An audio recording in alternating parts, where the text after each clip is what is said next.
Anga foli ni waliɲuman bɛ aw ye nin tuma in b'a sɔrɔ aw minnu sigilen don k'aw ɲɛmada walasa kunnafoniw bɛ se ka sɔrɔ Mali kunkan ani diɲɛ fan wɛrɛw kunkan nin y'a tuma selen Sunkalo kalo yera mɛ kalo tile 5 segukaw fɛ k'a sababu kɛ samasamali minnu bɔra ko kunkan minisiriso mun ɲɛsinen don diinɛ ko kunkan ko ɲɛnabɔli ma o ka yamaruya kɔnɔna la Mali silamɛw ka jɛkuluba Haut Conseil Islamique maa ɲɛmaaw ye kunnafoni di dɔ kɛ a ko kunkan walasa ka nɔgɔ bɛɛ lajɛlen bɔ a ko la an ka ɲininikɛla Amadu Kamara ni Dramani Male tun bɛ an ka ɲɛmadaw ka sɔrɔlenw na bi dɔ in na Haut Conseil président n'o ye Cherif Ousmane Madani Haidara a nɔ la an bɛ se ka kuma ni Haut Conseil ka kumakan ye a ko a ka foli bɛ maliyɛnw bɛɛ lajɛlen ye a ka foli bɛ an ka ministre ye a ka foli bɛ ministre baarakɛlaw bɛɛ lajɛlen ministère baarakɛlaw bɛɛ lajɛlen ye a ka foli a bɛ Mali silamɛw bɛɛ lajɛlen ye kɛrɛnkɛrɛnnenya la an ka commission de ligne minnu ye su baara bɛɛ lajɛlen kɛ kalo yeli koli la walasa ka an ka silamɛw k'u lakodɔnniya silamɛya ka kalo yeli cogoya la o foli tɛmɛlen kɔfɛ an bɛ don barikama na bi Haut Conseil Islamique a ko ka ministre fo an'a ka baarakɛlaw bɛɛ lajɛlen k'u fo an ka ɲinan kalo in an ka dɔnnibaw n'u ɲɛmɔgɔ ye an karamɔgɔ Fode Sise ani commission de ligne mɔgɔ bɛɛ lajɛlen u ye kalo yeli sɛgɛsɛgɛ silamɛya ka sɛgɛsɛgɛ cogoya la ni k'a sabati k'a fɔ kalo yera dimanche su ne ka du jɛ dimanche don na o baara sɛgɛsɛgɛra a sabatira silamɛya ka sabati la o banna sigikun tɛ bi ka segin o kan parce que o sabatira an ka dɔnnibaw fɛ dɔnniba minnu n'a y'a sɔrɔ maliyɛnw bɛɛ lajɛlen ye u jigi sɛmɛw la kalo ye cogo la ka fara maaw kan maa minnu ni an ka jamana faamaw ye u far'u kan baara la u ka paysan yɛrɛ bɛ yan nɔ donc o baara banna o sabatira nka a sabati cogoya a na ni sigasiga ye jamanaden dɔw hakili la Haut Conseil Islamique a y'a laɲini ministère fɛ ni sigi in ka se ka kɛ o sabatili kɛra ni sira minnu ye ni ka laɲini kɛ olu bɛ s'an ma Bamakɔ yan cogo min na seereya minnu n'olu y'a seereya ni ka kalo sabati u ka se k'o seereya kɛ maliyɛnw bɛɛ lajɛlen ɲɛna a ka kɛ fɛn ye an ka dɔnnibaw y'o sinsin bere min kan ni ka kalo sabatili fɔ bɛɛ lajɛlen k'a dɔn k'a fɔ o ye sabati ye o ye diinɛ ka sabati ye an ka dɔnniba minnu b'an ka jamana fantan bɛɛ lajɛlen kɔnɔ o k'a dɔn k'a fɔ sariya ye cogoya minnu ɲini kalo ka sabati o cogoyaw bɛɛ lajɛlen dafara donc an ka nin sigi a laɲini tɛ ka segin kalo yeli kan bilen dɛ parce que maa minnu n'u ye kalo ye olu ye diinɛ baarakɛlaw ye olu ye diinɛ dɔnnibaw ye an ka jamana ye an jigi da olu de ka Ala ta kɔfɛ ka kalo sabatili lase jamanadenw ma an ka jamana ye bɛnkan sɛbɛn dɔ tɛgɛnɔ bila san 2015 san k'a ta o don n'a kana bila bi la nin y'a san 4 ye yalima yɛlɛma donna kow la wa an ka ɲininikɛla Amadu Jalo n'a ka jatala ye kuma galamani tɛngu jamanaden dɔw la an ka ɲɛmadaw ka sɔrɔlenw na san 4 kɔfɛ bolonɔ bilalen kɔ sɛbɛn la Mali gouvernement ani jamanadenw minnu kun murutilen bɛ kɔrɔnya fan fɛ n'u kama accord pour la paix et la réconciliation bolonɔ bilalen kɔ o sɛbɛn na nin ya o san 4 ye maa caman y'a yira k'a fɔ bolonɔ bilala a sɛbɛn la ko bɛn ni keleya k'o sabatira malidenw ni ɲɔgɔn cɛ nka an bɛ don mina ye ko bi san 4 kɔfɛ kɔlɔsiliw y'a yira k'a fɔ foyi de ma se ka kɛ min n'a bɛ maa nimisi wasa bɛn ni keleya sabatili la malidenw ni ɲɔgɔn cɛ ka dawale cɛjugu kan minnu kɛra jamana kɔnɔ kɔsa in na kɛrɛnkɛrɛnya ma Ogosagu o n'a ɲɔgɔnnaw an ye mun kɔlɔsi an ye min kɔlɔsi fɛn caman bɛ accord in kɔnɔ min ma se ka lawaleya n'a ma se ka lawaleya o kɔrɔ ye min a tɛ se ka lawaleya ou a bɛ se ka kɛ minnu kan ka a lawaleya a dɔw ka ko jɛlen tɛ parce que accord yi mɔgɔ saba don gouvernement ani banbaci mɔgɔw ani communauté internationale minnu ko k'u bɛna an dɛmɛ. bɛnkan sɛbɛn bolonɔ bilara nka gɛlɛyaw b'a kɔnɔ gɛlɛya fɔlɔ ye min ye an bɛ don min na i ko bi Mali ɲɛmɔgɔw u sen tɛ ka se ka da Kidali n'a dun fɔra ko sɛbɛn kɔnɔ a yirala k'a fɔ Mali ye kelen ye Mali tɛ tila an y'a ye k'a fɔ o ye gɛlɛya dɔ ye gɛlɛya filanan ni bɛnkan sɛbɛn gɛlɛya caman yera a kɔnɔ nka an bɛ don min na i ko bi an bɛɛ lajɛlen bɛnnen b'a kan k'a fɔ bɛnkan in a ma lawaleya ka kɛ an bɛɛ sago ye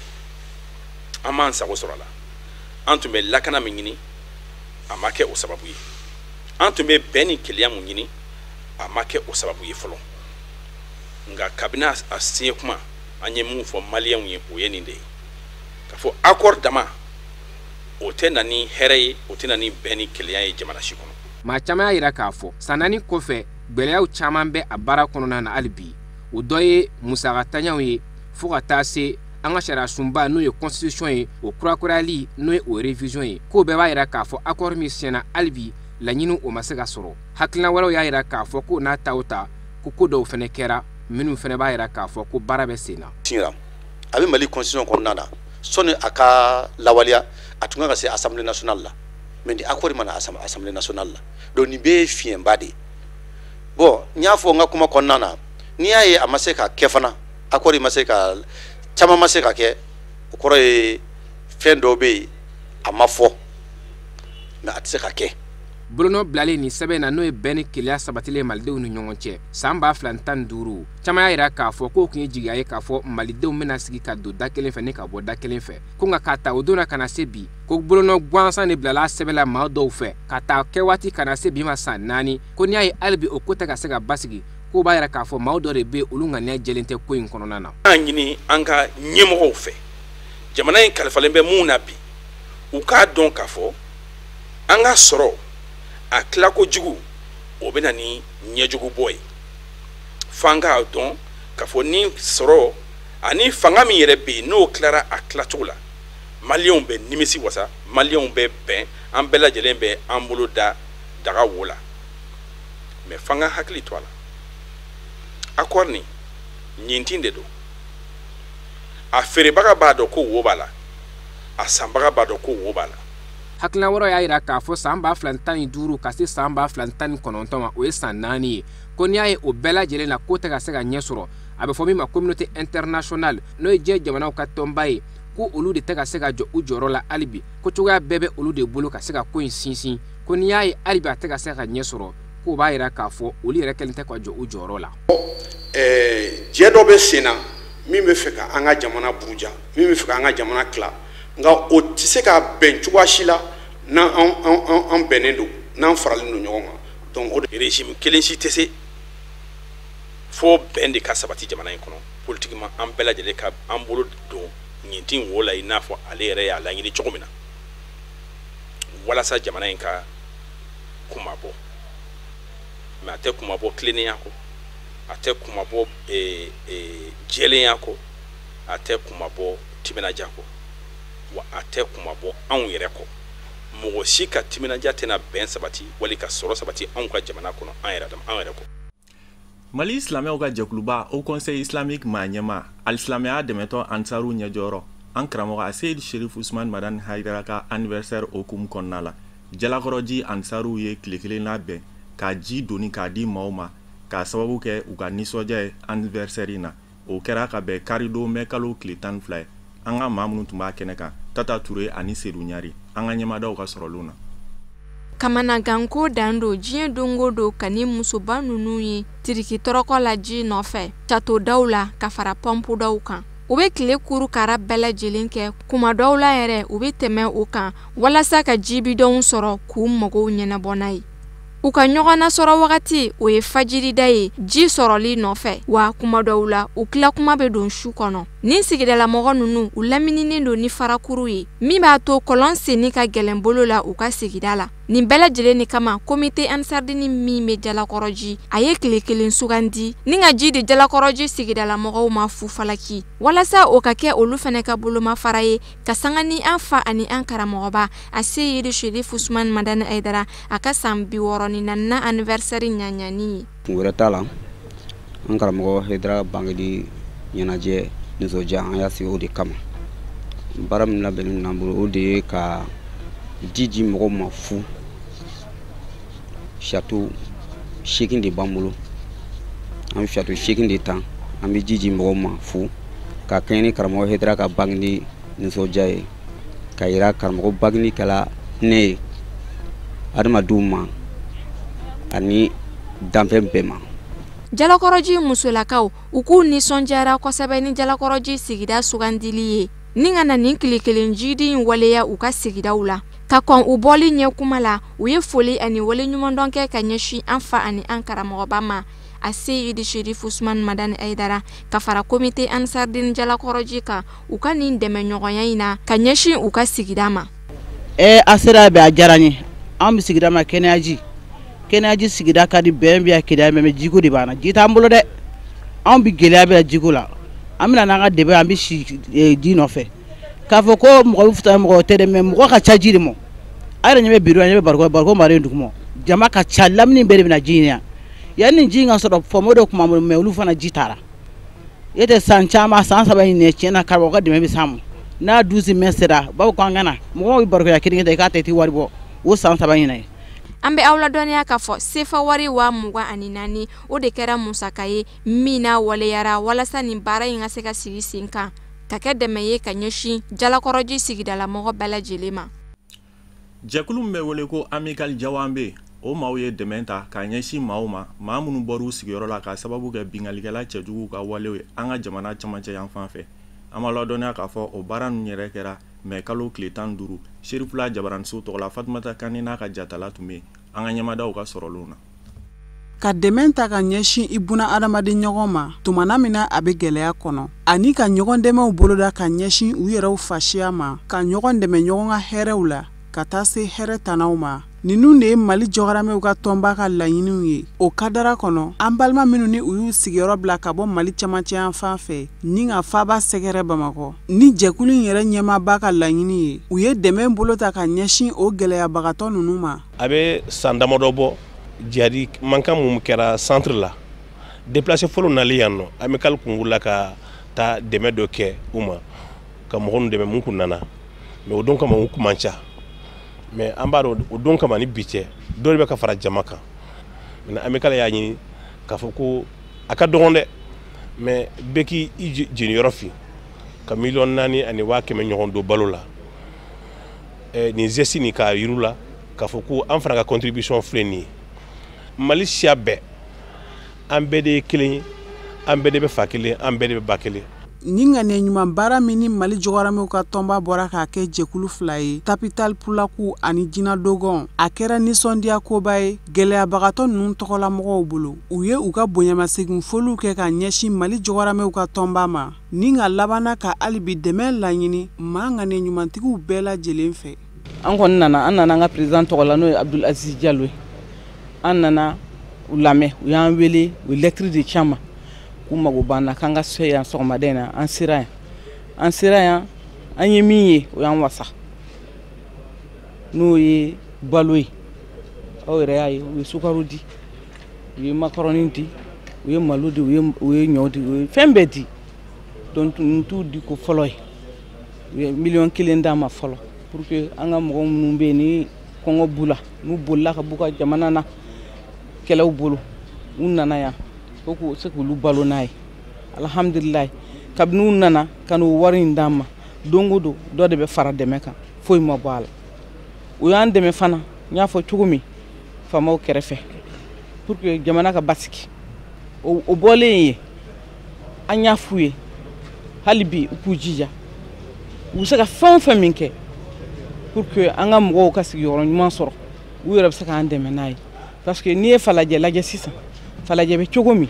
falajɛ nɔgɔlen de falajɛ ye ɲamanton de ye jama de b'a kɔnɔ mɔgɔ min b'a kɔnɔ a bɛ mɔgɔ 600 bɔ denmisɛnninw gansan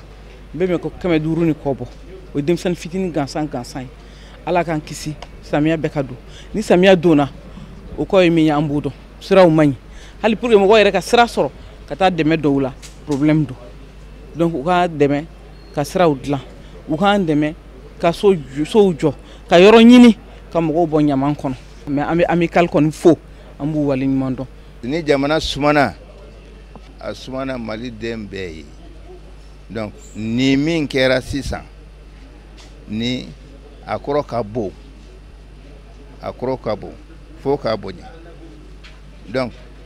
an tɛ foli an b'u fo foli tɛ damina parce que ne hakili la kɔrɔbɔrɔ tɛmɛnenw kɔ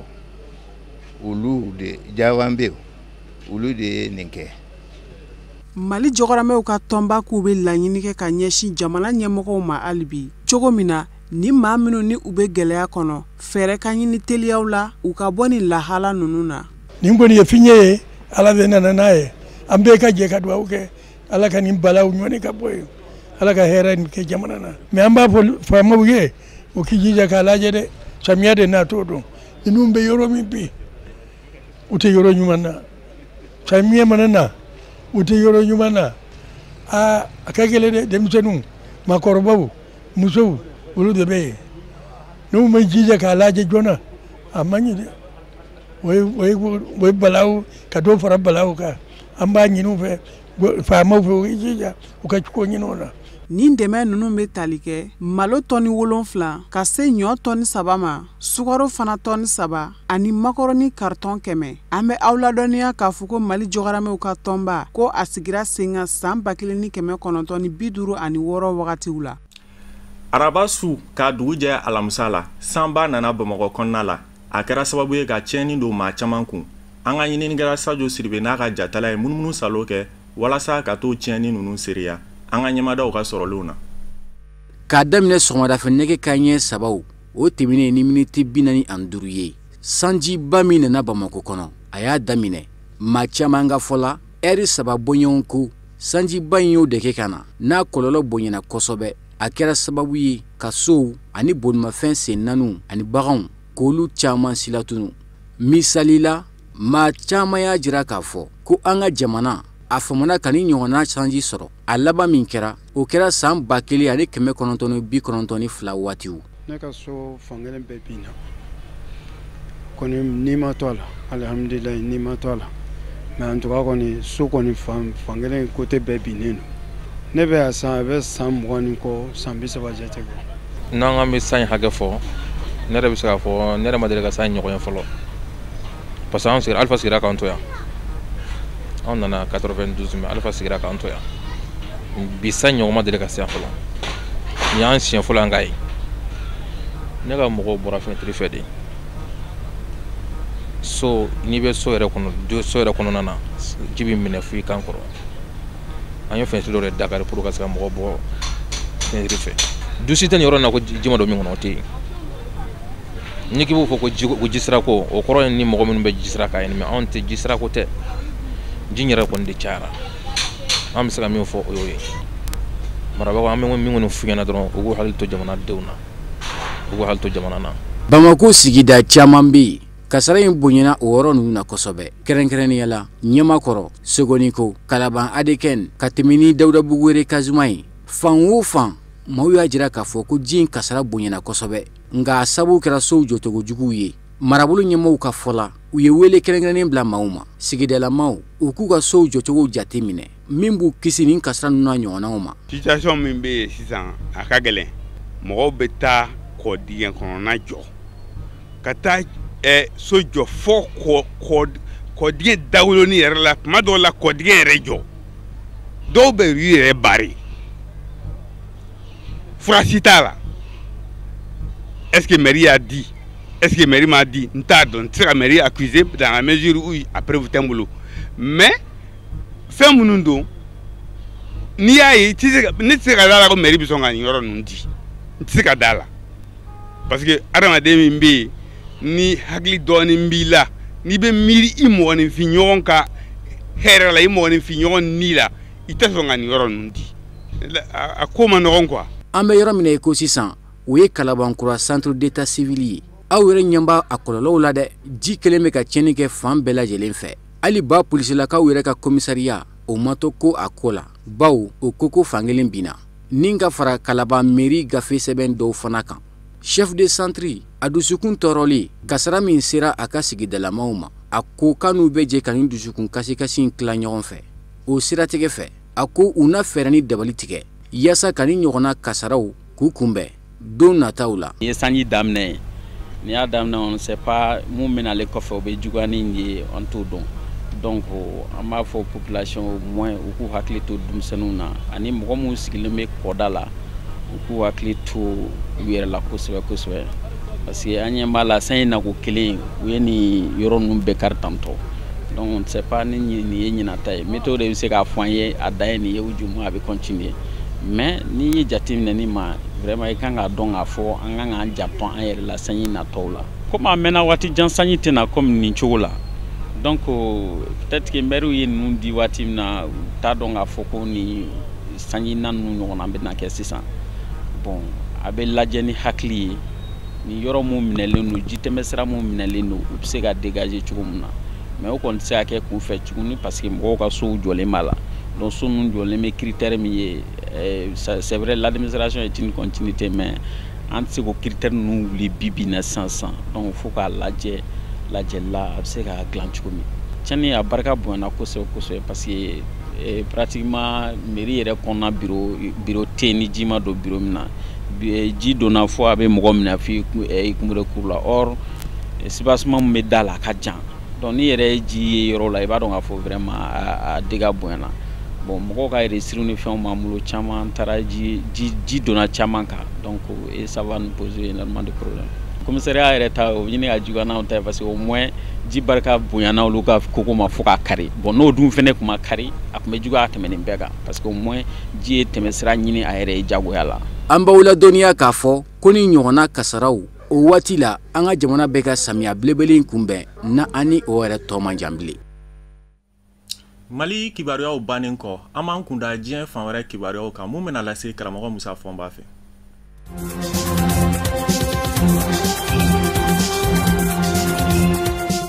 Niger jamana kɔnɔ a tile bi yan b'a fɛ kɛrɛnkɛrɛnnen ɲɛna Mali ni Niger dancɛ la diya dɔ dara Bamajiw fɛ Niger surasiw ɲɛ maa 28 de bɔnɛna a nin na o ye jate kunbɔlaw ye surasi 11 dunun bɛ ndure 11 bɛna su labanna ka ye mɛ kalo tile 14 nɛgɛ ɲɛ 8 ni o ye sɔgɔmada yanfan ye ko in kɛra ka bɛn n'o de ye Niger surasiya ɲɛmayaso ka fɔ la u ka dantigɛli kɔnɔ u y'a yira k'a fɔ u ni maa minnu garila ɲɔgɔn na Bamajiw don minnu sɛbɛkɔrɔ donni kun bɛ maramafɛ la forumbaraniw kun bɛ fa bɛɛ lajɛlen la nka ko bɛ yen na min ye dɛmɛ ye ko bɛ ka taa kɔnɔ in na ka se ka Bamaɲima ninnu kɛlɛ Niger jamana ɲɛmaw ye a yira k'a fɔ tile 3 bi ta k'o kɛ tasibila ye ka ɲɛsin surasi bilew ma o bɛ daminɛ alamusa mɛ kalo tile 16 in octobre kalo tile 4 san 2017 Ameriki surasi 4 ani Niger surasi 5 olu bɔnɛna u nina nin yɔrɔ kelen in na maa min na u bɛ mobili kɔnɔ munumunu zalo la dogo min bɛ wele ko tɔngɔ a kɛra o fanfɛlaw de la ani ɲaamɛ cɛ Niger faba kilomètre 100 ni kɔ don nka ni Mali dancɛ tɛ tɛmɛ kilomètre 20 ɲɔgɔnna kan Tilaberi Marado mara min ni kuma bɛɛ Bamajimaw ka wulikajɔw bɛ kɛ ka niw tiɲɛ kuma dɔw la siyaw minnu bɛ sigi la ye olu yɛrɛw bɛ to ka fɔ ɲɔgɔn kɔ ka niw tiɲɛ kuma dɔw.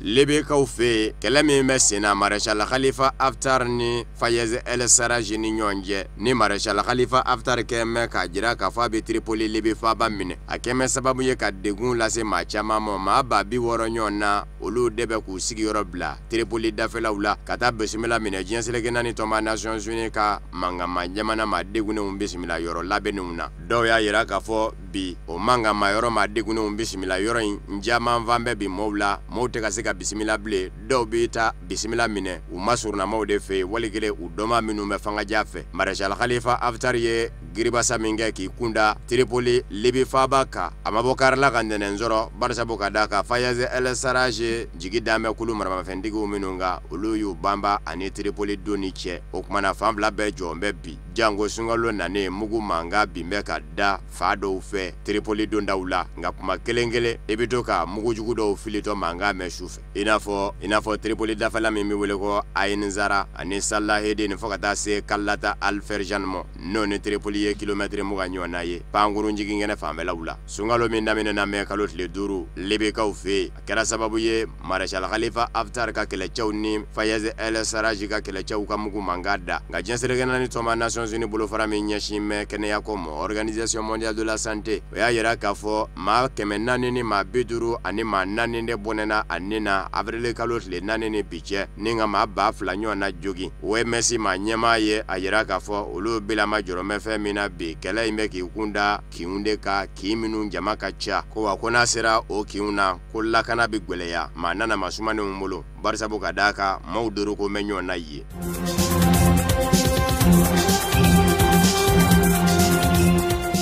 Burundi kiri ye a yira k'a fɔ fangasinamatɔ minnu kɛmɛ ka Burundi jamana bila bi n'u bɛ k'u to fangaja fɛ ka to ka Pierre Nkurunziza n'a ka fanga mafiyɛnya k'u ka nafololafɛn ma na ye Burundi dugukolo kan o kɛra so ye sa o kɛra bolimafɛn ye sa o bɛɛ lajɛlen bɛ daraki u la kɛrɛnkɛrɛnnenya surasiw minnu kun b'a fɛ fana ka Pierre Nkurunziza ka kafo jaso ka to Tanzanie taama dɔ senfɛ san 2015 n'a ma sira sɔrɔ o surasi ninnu a jirala k'a fɔ ni nafolomafɛn bɛ u bolo Burundi dugukolo ka andarakile dula k'u bila faso ka bolo kan maa 30 ani maa 2 ɲɔgɔn na ko in bɛ o de kunga fangasinamatɔ ɲɛmaw la ani surasi ɲɛmaw minnu kun b'a fɛ ka Pierre Nkurunziza ka kafo jaso mɛ kalo tile 13 na tile 14 san 2015 an b'aw ladɔnniya k'a fɔ jamana ɲɛma Pierre Nkurunziza kuma min na n'a y'a jira k'a fɔ a bɛ mandan sabanan ɲini jamana den dɔw kun y'a jira k'a fɔ ko in tɛ bɔ u ye fangasinamatɔw ye wulikajɔw dabɔ maaw bɔnɛna u nin na Pierre Nkurunziza ye murukuru ndakoya k'i jakoya cogo jamana kuna fo kana bilama basigi jamana ɲɛmaaya la o kumana fangasinamatɔw minnu y'a dɔn k'a fɔ olu tɛ se k'a fɔ ko ku Pierre Nkurunziza k'a fɔ ko bananku olu taru ka ku tobi Burundi kɔ kan Pierre Nkurunziza y'a ka bananku ɲimi Burundi jamana kɔnɔ olu de bɛ k'u to fangaja fɛ ka to k'a mafiyɛnya n'a yɛrɛ fɛnɛ kɛmɛ ka kiiri k'a wuli ka ɲɛsin u mɔ nin kuma in na ko u ka nafolomafɛn bɛɛ lajɛlen bɛ kumaniya u mɔ wa nafolo in bɛ bila faso ka bolo kan Vidal Nshimirimana na ni ale yɛrɛ ye maa ye maa min ni ko in ɲɛsin bɛ a mɔ a y'a yira k'a fɔ Pierre Nkurunziza hali bi a bɛ k'i ta kɛ fangasinamatɔw de burujali ye ko wa ko k'a to nin dabolo in kɔ k'a b'a ka jamana kiiri kɛ yɛlɛko fɛn ye an b'aw ladɔnniya k'a fɔ Burundi man ka senfɛ maa 1200 o de bɔnɛna a nin na ni ka maa 400 kɛ k'a sigiyɔrɔ bila san 2015 avril kalo ni mai kalo cɛ diɲɛselekɛna ni sedike jamanaw ka kiiri bulon cour pénal international CPI ka fɔ la.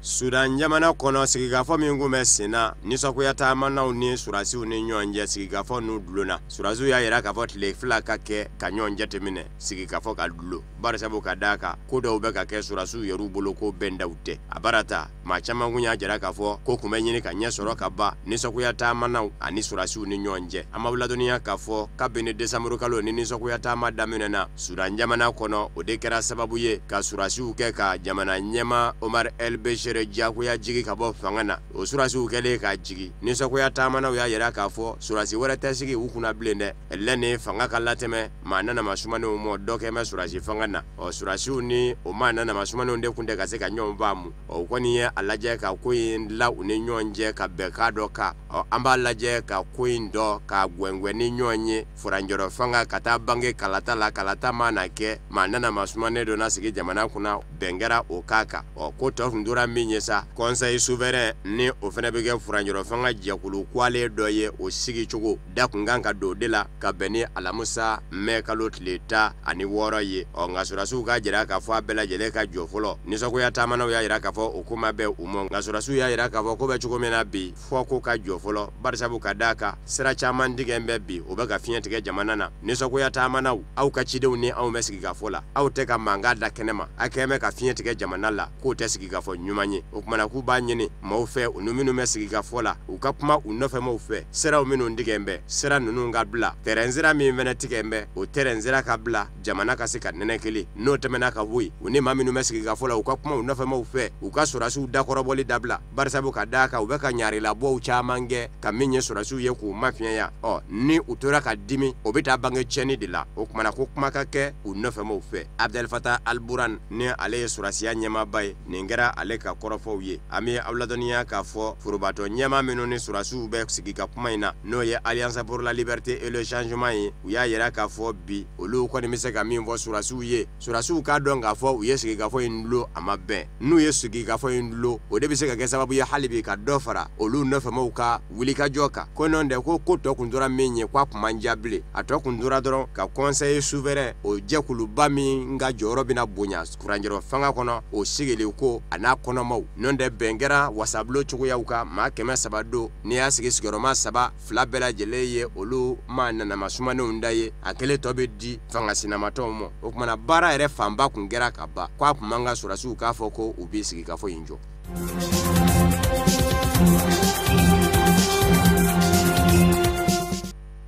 O fana de bɛ dan sigi bi bamanankan kunnafoniw na mun sera ka fara ɲɔgɔn kan ka bɛn ni tuma ma kunnafoni di so ɲɛmaaso fɛ a ni ce aw ka lajɛli la aw k'an bɛn ni Ala sɔnn'a ma.